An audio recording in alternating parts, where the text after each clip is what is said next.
when you get in a committed relationship, and I know many women listening are just wanting to get to that place, but think about the relationships in your past where you were in a committed relationship. You have to understand how you contributed to the problems. Mm-hmm. You see, the whole thing is to create a sense of safety and ease, that I'm worthy and I can create the relationship of my dreams.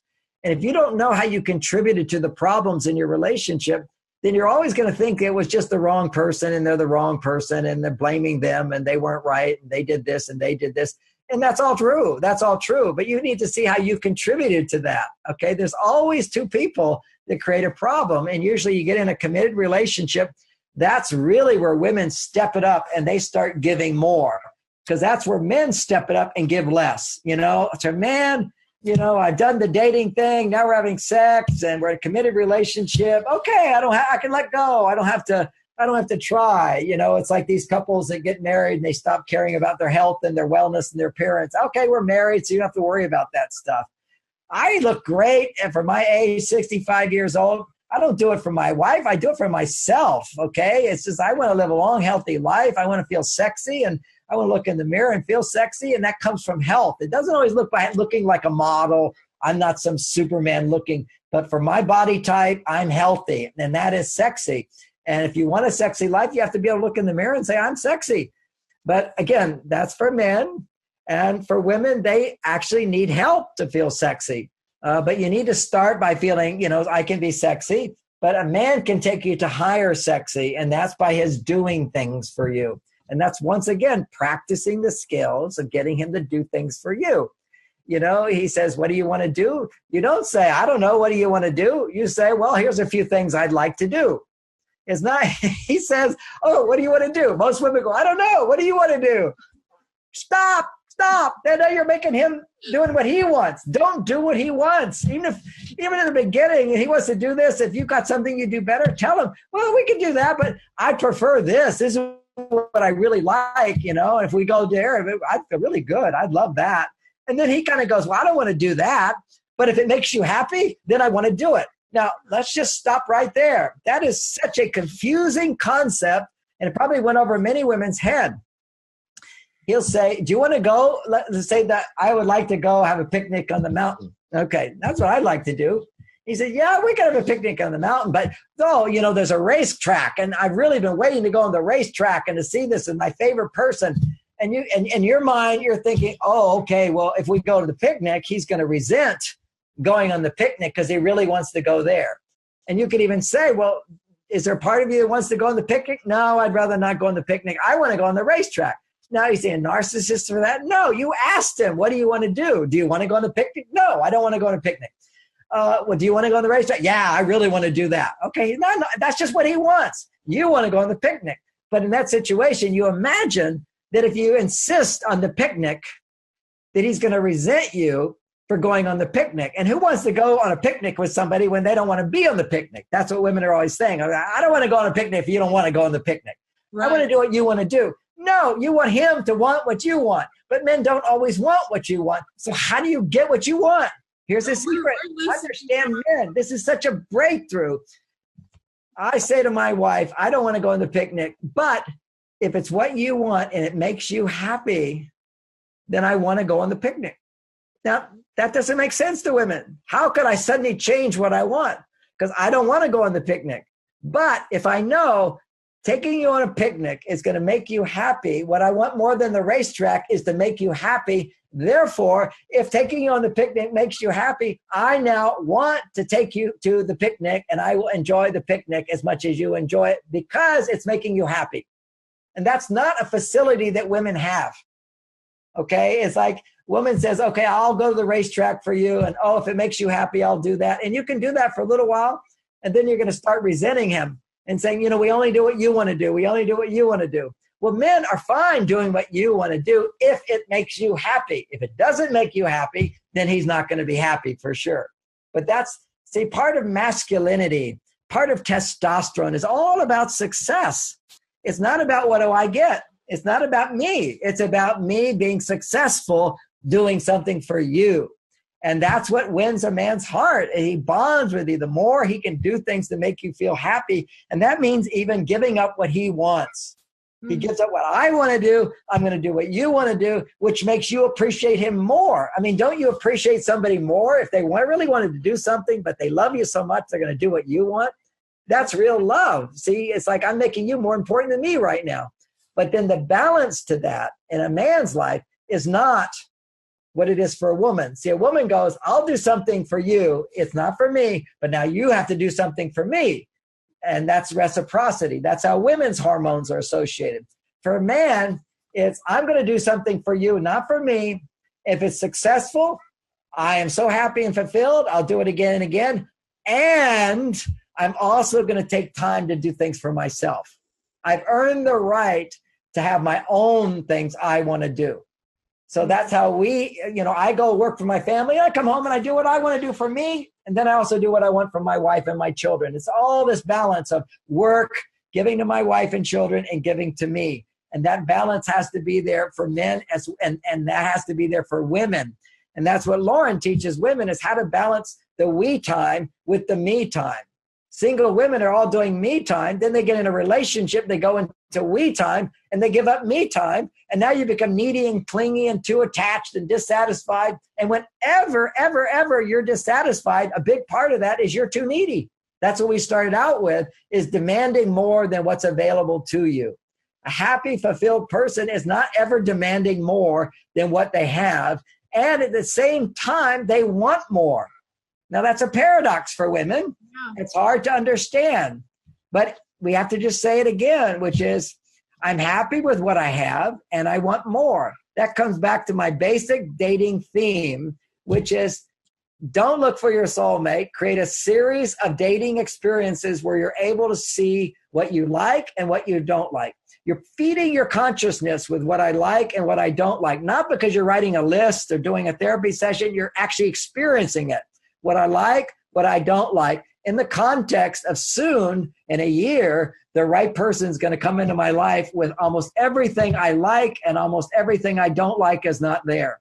And I'll give you an example of that. My daughter, Lauren, she's 31 now, and she's been looking for a house for the last 3 years. And almost every Sunday when I'm in town, we will go look for houses, and her partner. And we're all looking, and we look at the house and we see what she likes and what she doesn't like. And I said, you just keep doing this and you'll see the right house will show up and the money will be there for it as well. It will just happen. And she trusts her dad. She says, all I have to do is just keep looking and say what I like and what I don't like, what I like and what I don't like, what I like and what I don't like. And it happened. She found the perfect house of what it's amazing to hear. She needed a certain number of rooms. She needed the room here. She needed this. Everything needed to be exactly the right. And then she found the house that has that and something more. She couldn't even believe it was there, that she didn't even imagine. And, that's what Oprah said. I remember Oprah saying, if you just stick with trusting and doing what you can do, move one step at a time, you will be rewarded more than you can imagine. But part of that whole journey is, what do I like? What do I not like? Without this emotional charge of, I'll never get what I want. And, I didn't get what it was, and being critical about it. No, it's just seeing what you like, seeing what you don't like, go on another date, what you like, what you don't like, constantly appreciating what you like. But you can't fully appreciate what you like if you're not also looking at what you don't like. But you can't even see what you like if you're in that hyper vigilant state of, I want to buy this house. So I told her, we're not going to buy any houses. We're just going to keep looking and looking and looking to get very clear about what you like and what you don't like. And it's all in the realm of like and don't like. There's not a lot of attachment to either, but this is what would be good. This would be good. And then bang, it appears, and it's at the right time, right when she could afford it. I mean, it was like amazing, the timing and the perfection of it.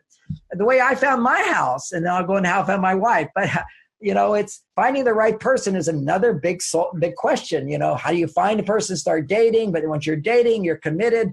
That's stage 3. Stage 4 is this really the right person for you to get married to? Is it a soulmate? Do you really stick with this and grow with this person? And, you use the house analogy. I mean, for me, I was looking for a house, and when I could afford more money for the house I'm in now, I've been here now 20 years. The way I looked for 3 years, I was looking every house. I know almost every house in Mill Valley because it's all been for sale. And I go in, I like this, I don't like this. And maybe it was a couple of years for me. And then finally what I did is I went And I said, I'm going to go find the best place in town that I would like to live in the most. And I went there and I saw the house that I would like the most. And I went and knocked on the door, and the house was not on the market, but it was for sale. And it was, for a certain number of reasons, it was for sale for about half price. So because I went and found the house and called the person in another state and said, can I buy your house? I got it for half of what maybe a third less than what it was worth. Simply because I was ready. I knew what I want. I looked at it and said, you are the one. But it was because I knew what I didn't like and what I like. And all the things I didn't like was not like I resent or I don't trust or that's awful. There wasn't any negativity associated with it. So again, coming back to our basic theme you asked me to start out with, which is create a series of positive dating experiences, taking note of what you didn't like and taking note of what you do like. And keep the intent to keep finding a partner that will have everything that you like. And coming from this non-needy place and watching that wanting to jump into bed right away and slowing that whole thing down, but always reassuring the man that the feelings are there, but you're just going to go slow. And that's one place I say it's okay to fake it. If the right guy, you may not feel any sexual attraction right away. And if he's like making moves and stuff, but don't you feel sexual towards me? And you can give him a little comfort and say, yes, I would love to have sex with you. I'm just not ready. And in your mind, you're telling the truth because you would say, I would love to have sex with you if those feelings were there. But you don't have to tell him those feelings aren't yet there. It's a little bit implied, which I need to go slow and I'm ready to go. But if those feelings are there, you can certainly say it, but then hold back till you have bonding with the heart and the mind and maybe a little bit more on the spirit. Spiritual bonding is where you share the same values. Mental bonding is often where you have differences, different point of view that's interesting to you. If somebody's just thinking just like you, it's not interesting.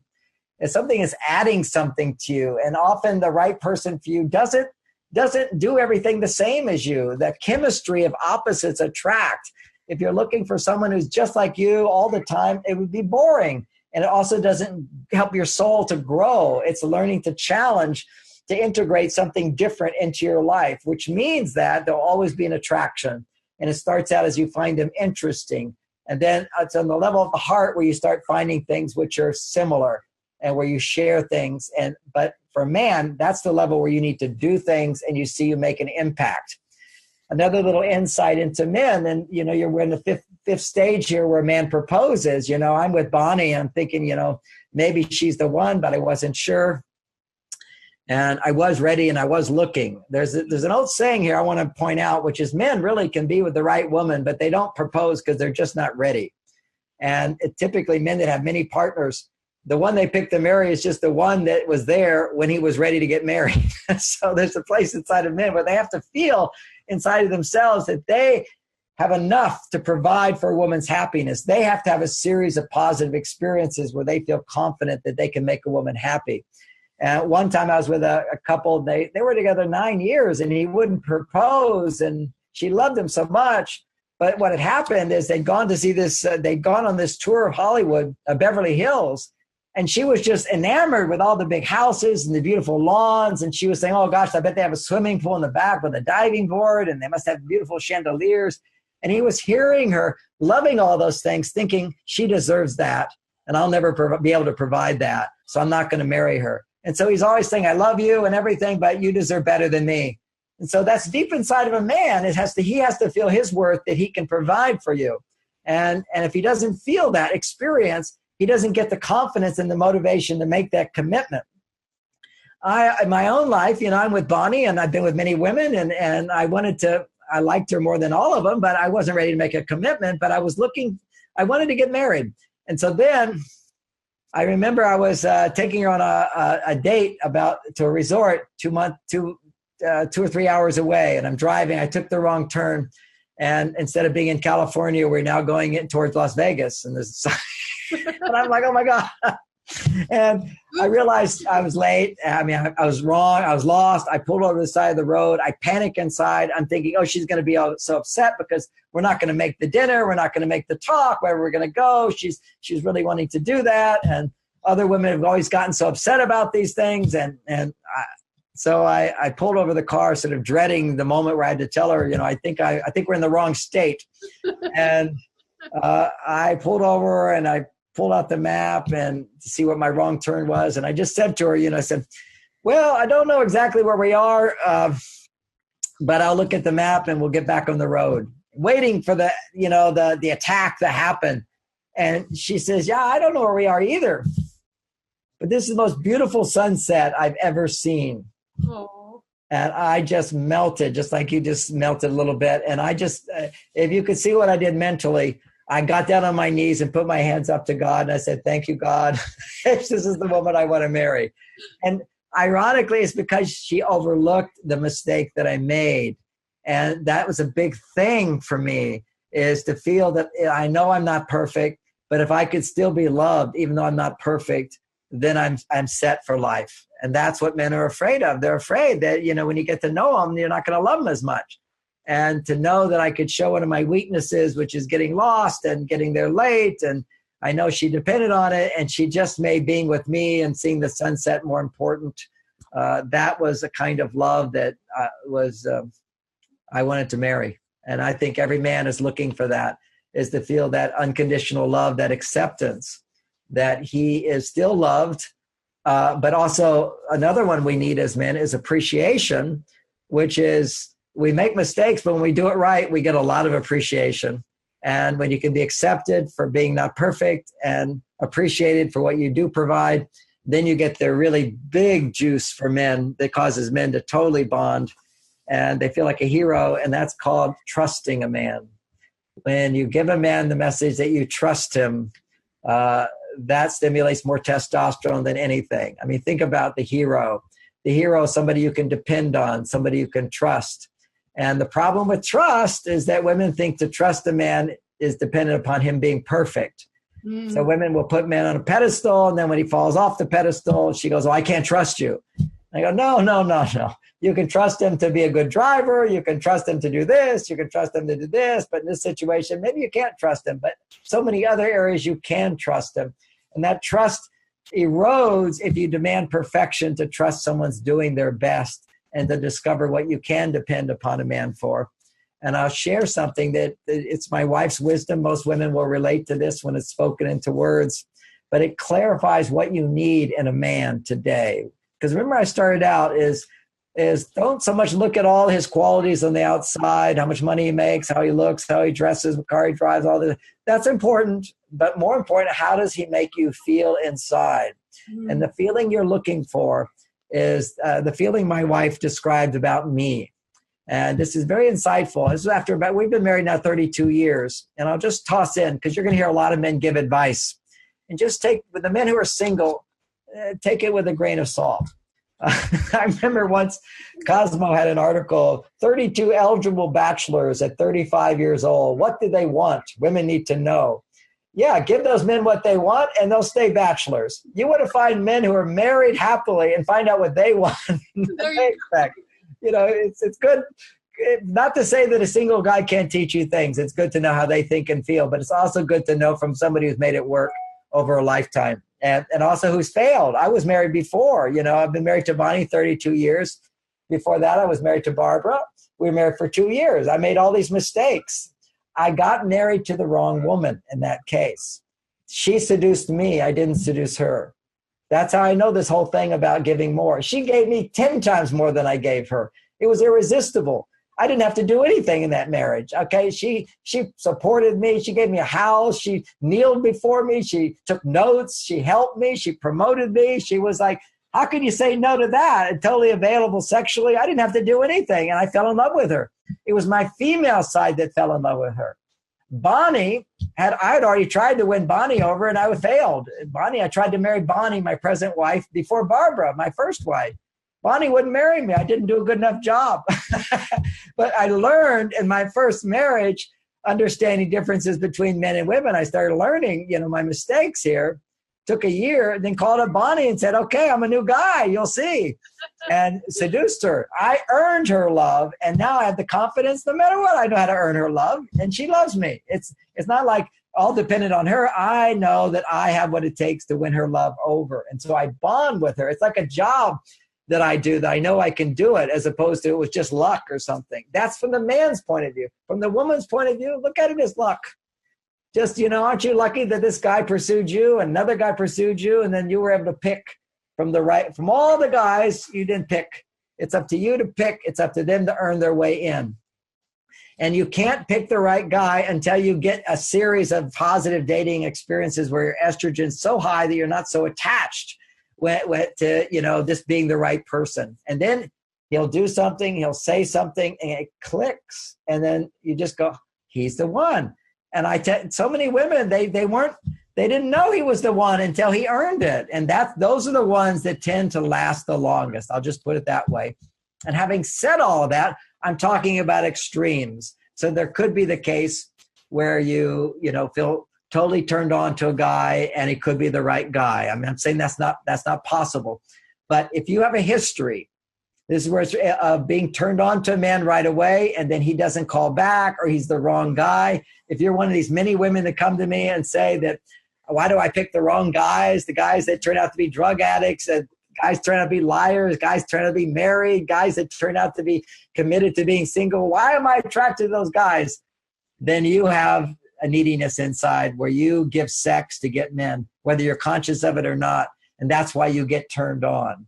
And so what you have to know, if you've had that experience repeatedly, then for absolute certainty, if you're turned on right away, it's the wrong guy. Run to the other room. Don't even talk to him. You want the guy that you can run from who's running after you. That's what you want. You got to go. You got to pick. You're the boss here. Let you choose who gets in there. And there's a lot of requirements, and you take your time to get there. Anyway, just giving you some reassurance that you're not gonna lose out if you don't run after men. There will be. You create a space for men to run after you when you're not running after them. It will happen. You just have to know that when it starts to happen, the guy's not going to be good enough because you're not yet in that place where your estrogen's high enough, your receptivity is there, your trust is there. So you're still in that hypercritical state. When women are too far on their male side, the female is weak. The female is the part of you that can pick the right person, can appreciate someone for their perfections along with their imperfections. And you're not settling. You're finding the right guy for you. It feels so good just to hear you say what you just shared, which is this message of hope, and also this message that as women, we can relax a bit, we can lean back and allow things to happen. We don't have to be working so hard and have that hypervigilance you were talking about. We can enjoy the journey and not just be solely focused on the destination, right? That's beautifully said. If you can give me 2 minutes more, I have to finish one story I realized about what women's real needs are. I think my wife said it perfectly when it was around 23 years into our marriage. She said, I was asking her about me as a husband. What did she think? And she says, well, you're definitely not a perfect man, but you've given me the greatest gift any woman could ever want. I said, what's that? And she said, I know with absolute certainty that I'm not perfect either. And I can say and do things that really upset you. But whenever you're upset, you stop talking, you go to your cave, you do some magic, and you always come back loving me more. Oh. And I know there's nothing I can say or do that will push you out of my life. That is the need for security, the need for safety is still there. It's just that for the woman, it's just that now it's more of an emotional safety that she can be more authentic. She can be both her masculine side and her feminine side, her most beautiful side and her not most beautiful side. And that man will always come back for more. But that's where we have to learn the skills of not engaging in arguments and fights. And that's a whole nother subject that can be found in Beyond Mars and Venus is my most recent book on that one. But this is the key. It's the most important thing, women, you want from a man is to feel that you're safe to be all that you are. That's what's going to help you grow in love for a lifetime.